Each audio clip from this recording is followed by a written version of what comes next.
Terceira parte, então, do nosso Evangelho no Lar, capítulo 13 do Evangelho segundo o Espiritismo. Não saiba a vossa mão esquerda o que dá a vossa mão direita. Item 17, que faz parte do tópico A Piedade. Uma mensagem psicografada pelo espírito Michel em Bordeaux em 1862, onde ele diz assim: a piedade é a virtude que mais vos aproxima dos anjos. É a irmã da caridade, que vos conduz até Deus. Deixai o vosso coração se enternecer diante das misérias e dos sofrimentos dos vossos semelhantes. Vossas lágrimas são um bálsamo que lhes aplicais sobre as feridas, e quando por uma doce simpatia vindes a lhes restituir a esperança e a resignação, que encanto experimentais! Esse encanto, é verdade, tem um certo amargor, porque nasce do lado da infelicidade. Mas se não tem a agrura dos gozos mundanos, não tem as pungentes decepções do vazio que estes deixam atrás de si. Há uma suavidade penetrante que alegra a alma. A piedade, uma piedade bem sentida, é o amor. O amor é o devotamento. O devotamento é o esquecimento de si mesmo. Olha só, mais uma vez aparece aqui o esquecimento de si mesmo, né? Porque, na verdade, esse capítulo, não saiba a vossa mão esquerda o que dá a vossa mão direita, ele o tempo todo fala sobre isso, a transcendência do ego, né? Transcendência do ego significa o negue-se a si mesmo, que Jesus falou na nossa mensagem de hoje no Roteiro da Fé. Nós só vamos estar no Roteiro da Fé quando a gente estiver trabalhando duramente para negar a nós mesmos, né? O que significa isso, né? Significa, por exemplo, a gente não estar atrás de elogios e não se importar com críticas, né? A gente não estar atrás de prazer e suportar bem a dor, né? A gente não querer estar o tempo todo ganhando e também não se importar se perder, né? E ao mesmo tempo também a gente não estar sempre atrás de reconhecimento e ficar chateado se formos ignorados, né? Por quê? Isso é que significa o negue-se a si mesmo. Porque quando você faz esse negue-se a si mesmo, você se liberta, né? Porque veja bem, quando você está preso à necessidade de receber elogios, você vai começar a agir de acordo com a opinião alheia, né? Você vai ver, bom, peraí, o que vão pensar de mim? Pronto, você já não está, a sua espontaneidade já foi aprisionada. Por isso é que isso se chama a prisão do ego, né? Prisão do ego não é uma figura de linguagem que os mestres espirituais usam, é uma realidade. Nós ficamos presos quando nós estamos dessa forma, querendo ganhar e não querendo perder. Porque, por exemplo, quem quer sempre ganhar e não quer perder, está sempre com medo, é óbvio. Estou com medo de não ganhar, né? Mesmo que eu tenha ganho agora, qualquer coisa que seja, né? Que eu tenha sido bem sucedido em qualquer coisa, mas eu lá na frente, como é que vai ser? Porque as coisas são impermanentes, então eu estou preso pelo medo, né? Já o ser que não se importa em ganhar ou perder, ele vai agir com muita liberdade, que era o caso de Jesus. Não estava minimamente preocupado, foi super criticado várias vezes por seus próprios discípulos, não foi reconhecido por seus próprios discípulos muitas vezes, né? Judas que o diga, né? Mas fez o que tinha que fazer, o que ele achava que tinha que fazer, a sua mente era livre, não estava preso nisso. Então, esses 4 pares, que é o que no budismo eles chamam de as 8 preocupações mundanas, são a prisão do ego, né? Então, toda vez que a gente estiver fazendo a nossa prática espiritual, vamos olhar e ver se nós não estamos presos em algum dessas 8 preocupações mundanas. Porque se a gente não tiver preso nelas, significa que nós estamos servindo a Deus e não a Mamon, como diz Jesus, né? Estamos servindo a Deus e não a matéria. Ok? Aí ele diz, o devotamento é o esquecimento de si mesmo. E esse esquecimento, essa abnegação em favor dos infelizes, é a virtude por excelência, a que praticou em toda a sua vida o divino Messias, e que ensinou em sua doutrina tão santa e tão sublime. Quando essa doutrina retornar à sua pureza primitiva e for admitido por todos os povos, dará felicidade à terra, nela fazendo reinar, enfim, a concórdia, a paz e o amor. Eu estou lembrando aqui também, ao ler esse parágrafo, do exemplo de Paulo de Tarso. Paulo de Tarso é um exemplo bem interessante da gente refletir sobre ele. Por quê? Porque ele teve a parte da vida dele em que ele foi Paulo de Tarso e depois a outra parte onde ele foi Saulo de Tarso, que foi depois do encontro com Jesus na estrada de Damasco, né? O que ele abandonou quando ele viu Jesus ali na estrada de Damasco? Qual foi a grande transformação da vida de Paulo? Ele se libertou dessas preocupações mundanas que nós acabamos de citar aqui. Porque antes, ele era o doutor do Sinédrio. Ele tinha que mostrar que ele tinha que se encaixar naquele modelo de doutor. Tinha que ser elogiado pelos outros doutores que eram companheiros dele, né? Pela comunidade judaica que valorizava determinados tipos de atitude. Então, por isso que ele se tornou um grande perseguidor dos cristãos, né? Porque era aquilo que a sociedade dele esperava que ele fizesse. Ele era um homem culto, ele queria ser reconhecido, né? Quando ele viu Jesus na estrada de Damasco, tudo isso ruiu, né? Aí volta aquela questão que a gente estava falando, Benedito, de sementes kármicas que muitas vezes brotam vindas de um passado mais remoto. Por quê? Porque naquela vida, tudo que Paulo de Tarso fez, a gente dizia assim, nossa senhora, isso era para ele... como que ele conseguiu uma transformação assim tão rápida? Aí a gente vai dizer, já tinha sementes plantadas do passado, com certeza. Até porque mesmo ele, como doutor da lei, já demonstrava algumas características, que são características também de espíritos mais evoluídos. Muita determinação, né? Muito estudo, né? Ele tinha estudado, ele sabia grego, ele sabia hebraico, ele tinha muita disciplina, né? Muito envolvimento no que fazia, e até sinceridade, embora o problema dele, antes de ver Jesus, é que faltava sabedoria. Ele estava empregando todas as suas qualidades, gerando um karma negativo enorme. Mas aí é que eu imagino que ele já tinha sementes kármicas muito positivas antes, porque teve essa bênção de ver Jesus pessoalmente. Eu até hoje não consegui ver. Apareceu ali com o seu próprio corpo espiritual, né? Com todo o brilho, com toda a glória. Um negócio que é para transformar mesmo. Você precisa ter cacife, né? Cacife aí significa sementes kármicas, né? E isso deve desenvolver a nossa fé, porque significa que cada mínimo ato virtuoso, cada ação virtuosa que a gente praticar, seja de mente, de corpo ou de fala, é uma sementinha, né? Que está ficando registrada, não se perde, nada se perde, nem a mínima, né? E aí também precisamos ficar vigilantes, porque o outro lado também vale a mesma coisa.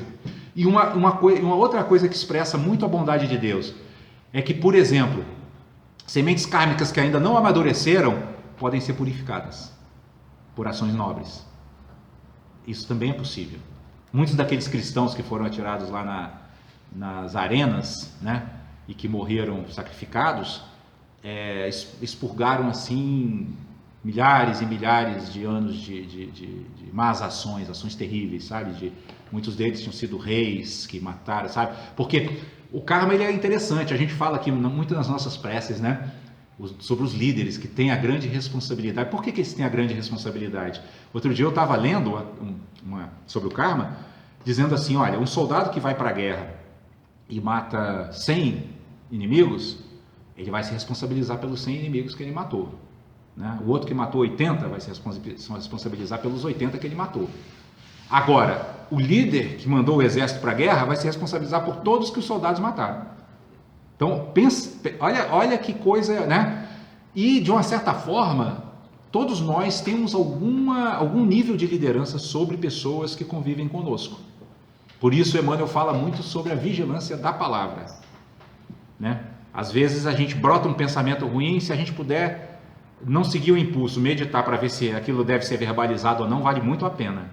Porque a gente não tem noção do que uma palavra nossa pode provocar. Pode provocar até o suicídio de uma pessoa que já está ali meio que na beira do abismo e simplesmente uma coisinha de nada e ela vai e executa o ato. E aí nós... Ou vice-versa, né? Ou vice-versa. Aí é que está a liberdade, né? Por isso é que ali no nosso capítulo agora há pouco, falou, a realidade não é sólida, ela não está ali pronta. A sua palavra pode mudar. A sua palavra pode ser a diferença entre vida e morte. Igual nós estamos falando aqui. Olha como realmente a realidade não é sólida, né? Então o próprio karma também não é, né? Ele tem um processo de desenvolvimento, né? E ele funciona mais ou menos como uma balança, né? E a gente vai equilibrando essa balança de acordo com o que a gente faz de positivo e faz de negativo. É uma coisa dinâmica. Não está ali determinado. Não há uma ideia de fatalismo no karma. Há uma ideia, assim, de vamos dizer assim, precisão, né?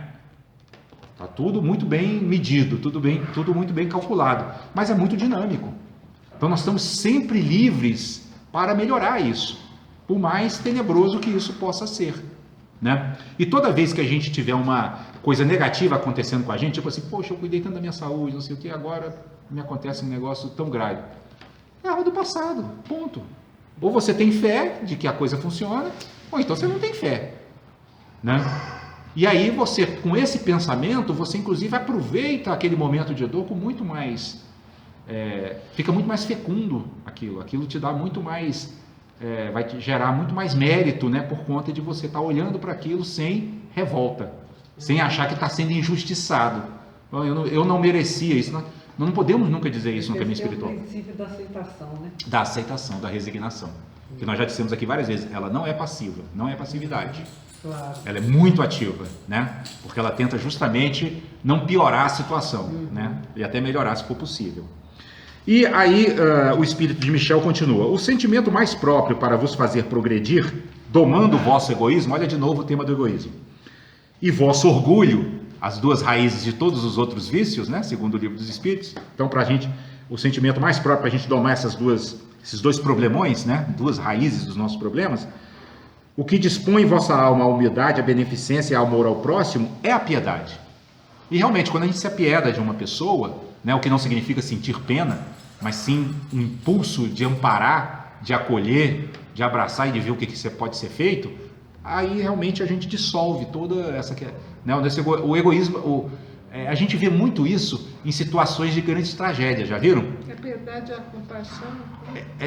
Sim, está diretamente ligada, né? Ela é como se fosse, eu vejo a piedade exatamente como isso, como uma sensibilidade que vai despertar todos esses outros sentimentos positivos, uma abertura, né? Uma abertura para o sofrimento, né? Em vez de eu me fechar, né? Dizer assim, não vou me meter nisso, porque isso vai me trazer, não, eu falo, nossa, vou abraçar essa pessoa, vou dar a mão, vou ajudá-lo se eu puder a levantar, né? E isso obviamente vai enfraquecer as raízes dos nossos vícios, que são o egoísmo e o orgulho, né? Vocês já viram nas grandes tragédias, isso acontece muito, às vezes a pessoa está, vamos supor, uma pessoa muito egoísta, muito assim, preocupada com o seu trabalho, está apressada para o trabalho, mas aí alguém se acidenta, ele vê a pessoa machucada, ele para o carro e vai lá ajudar, né? Ou seja, naquele momento parece que o ego se apaga, porque brota a piedade, ele se apiedou do estado daquela pessoa, né?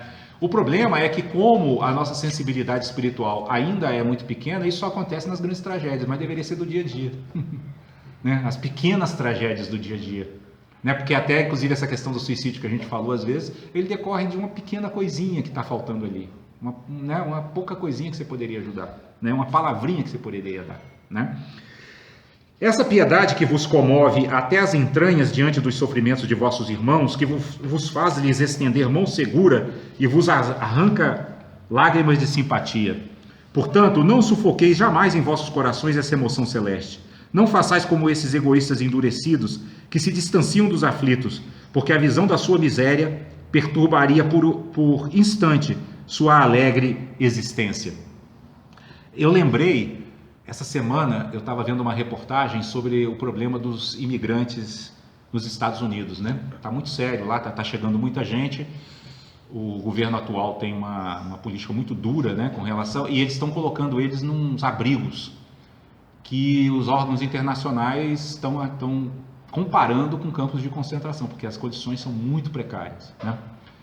E os Estados Unidos não é feito só de gente endurecida, né? A gente olha para os Estados Unidos e acha assim que não, mas tem muita gente boa lá, tem muitos americanos que tem, né, espiritualistas, muita coisa, tem muito senso de meditação. E obviamente começou muita crítica, né, a isso. E eu vi uma declaração muito desastrosa do presidente essa semana, né, dizendo que se eles estão insatisfeitos que voltem para os seus países, né? Então é o oposto disso aqui, não tem assim, é um coração que não tem assim um mínimo de pior, porque a condição das pessoas lá está muito ruim, crianças, as crianças separadas dos pais, chorando, doentes, né? Apareceu aquela imagem de um pai e de uma filha que morreram afogados, tentando atravessar o rio da divisa com o México, né? É assim, aquilo assim, mínimo de sensibilidade a pessoa se apiada, né? Mas essa declaração, você veja, e vinda de alguém que tem uma influência sobre o mundo inteiro, né? Porque tem, né? ela vai, aí vem aquela coisa do soldado que eu falei agora há pouco, né? As mentes que tiverem sido influenciadas por esse discurso, cada uma vai ser responsável pelas suas más ações, mas o que falou lá vai ser responsável pelas ações de todas elas, porque tem influenciado todos negativamente, né? Então nós estamos vivendo tempos assim, né? A gente sabe pelo Espiritismo que são os tempos de transição, né? Que iam ser duros mesmo, né? Mas a gente lamenta porque as pessoas poderiam estar fazendo melhor, né? Há recursos para se fazer melhor, não precisa nem dar muito conforto, até se quiser devolvê-los para o país, devolve, mas devolve com dignidade, né? Não deixa as pessoas sofrendo. Né? Às vezes realmente não dá para abrigar todo mundo, está havendo um fluxo muito grande, mas é uma questão de humanitarismo, né? Então faz com humanidade, né? Não vai gastar muito para isso, né? E aí continuamos, né? Ele continua dizendo assim, temei permanecer indiferentes quando puderdes ser úteis. Isso é o temor que a gente deve ter, né? De que a gente, numa situação em que poderíamos ajudar, não fomos úteis, né? E aí ele diz, a tranquilidade comprada ao preço de uma indiferença culpável é a tranquilidade do Mar Morto, que esconde no fundo de suas águas o lodo fétido e a corrupção. Então, isso é um ponto super importante.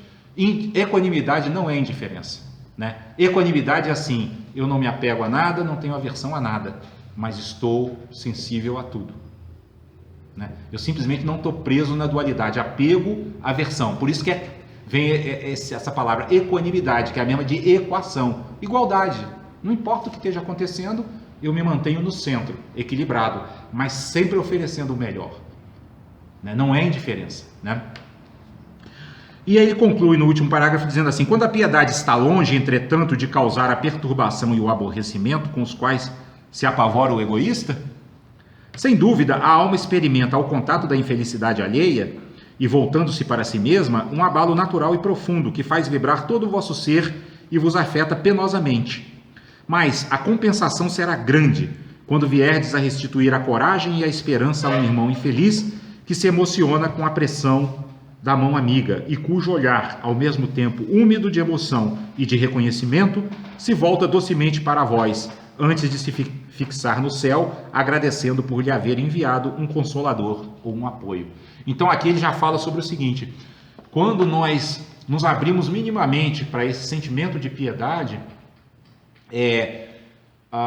num primeiro momento, por a gente estar muito focado numa visão egoísta da realidade, né, que é mais ou menos assim, poxa, eu não vou me envolver, olha só, aquela pessoa está tá com lepra, vamos dizer assim, eu vou me contagiar, né? Porque as nossas preocupações mundanas é essa, né?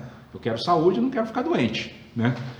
Mas se a gente sobrepõe a isso e ajuda, ele está falando sobre o retorno, ele fala do olhar, né, da pessoa, olhar úmido, significa que a energia que ela vai emanar em relação a nós vai trazer uma alegria tão profunda, um sentimento de bem-estar tão profundo para nós, né, que estamos ajudando, que aí nós vamos começar a perceber que existem prazeres maiores do que aqueles que o ego costuma dizer que são os únicos. A gente vai, é como se fosse assim, tem vida para além das fronteiras do ego. Né? Porque o ego tenta nos prender, né? nas suas muralhas. Cuidado, ali não, hein? Ali não, porque ali, sabe, você vai no hospital, vai pegar uma infecção dessa lá, é cheio de gente doente. O que você vai fazer lá, né? Você vai visitar uma região pobre? Lugar perigoso, muito bandido, né? Então o ego está sempre pensando no seu bem-estar, né? Quando a gente transcender isso, é justamente a proposta desse capítulo. O negue-se a si mesmo não é faça mal a si mesmo, não cuide da sua mente e do seu corpo, nada disso, muito pelo contrário. Cuide bastante, né? Fique saudável e forte mentalmente para que você possa fazer o bem com mais eficiência, né? Então, é aquela coisa da inseparatividade. Quando eu começo a pensar nos outros, eu estou incluso, né? O amor não exclui o amor próprio, exclui o egoísmo, mas não o amor próprio, né? E por último ele diz, a piedade é a melancólica mais celeste precursora da caridade. Essa primeira virtude da qual é irmã e cujos benefícios prepara e enobrece. Porque eu não vou praticar a caridade se eu não tiver essa sensibilidade que é a própria piedade, é o apiedar-se do sofrimento, né? É justamente aquilo que a gente tinha perguntado, né? A gente tinha falado agora há pouco, quer dizer, a piedade ela é a porta de entrada para esses para essas qualidades, né? Principalmente as 4 qualidades incomensuráveis, que é compaixão, alegria altruísta, equanimidade e amor, né? E por que elas são incomensuráveis, né? Porque não tem limite para o bem que eu posso fazer, né? E não vai ter limite para a felicidade que eu vou poder experimentar.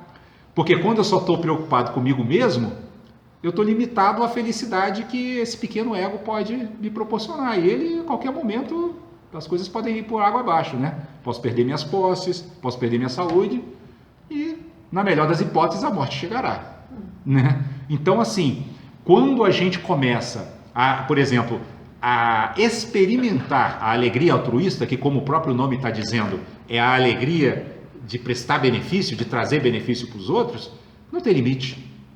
Porque eu ajudei um aqui, ajudou outro ali, aquele que eu ajudei muitas vezes vai ajudar outros baseado naquilo que eu pude oferecer para ele e vai só se multiplicando. E aí da mesma forma que nós falamos lá para o karma negativo, vale para o positivo também. Todas as pessoas que aquela pessoa que eu ajudei a ajudar, vai para minha conta. Né? É uma pirâmide, mas não é igual essas pirâmides que diz essa pirâmide financeira não. A pirâmide espiritual dá certo, ela tem recurso para bancar, porque Deus é onipotente, né? Ali é uma fonte de recursos infinitos, né? Quanto mais der, mais vai brotar, né? Uma nascente é inesgotável, né? Nós ainda temos uma visão muito limitada, a gente acha que as coisas vão se acabar, né? Então a gente tem essa dificuldade de entender o é dando que se recebe, mas do ponto de vista espiritual, vamos dizer assim, está avalizado por Deus, o melhor avalista que pode ter.